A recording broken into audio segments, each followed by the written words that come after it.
Good morning, fellow Earthlings. Giving a little quick talk about air.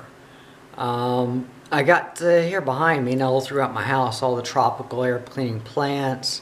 My bedroom, it's full of those snake plants, and at night they take in the CO2 and they breathe out the oxygen, and yeah, so I'm really big about air, and I hear in North Carolina we got fires raging out in the west, and it really seems like everywhere you read about, there's air quality problems.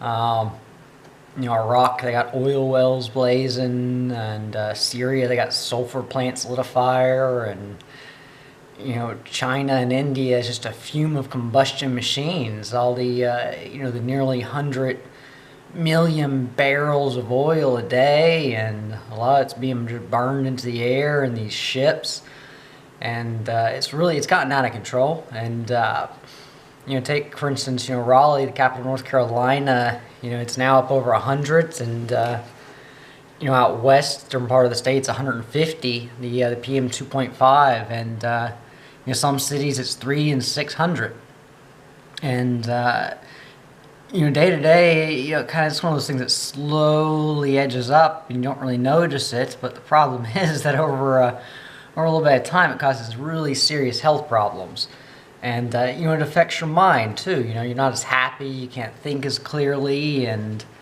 it's those little changes you don't notice, you don't really take into account the seriousness of the air problem.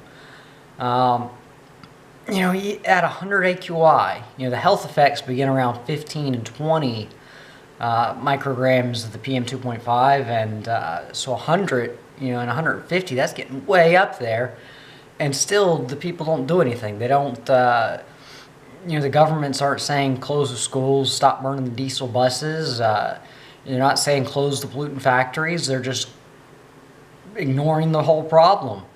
And that's not the way to go, because there's a lot of pregnant women and small children out there, and they're going to get birth defects and autism from this, and it just compounds. It'll collapse the whole healthcare system. It'll collapse society.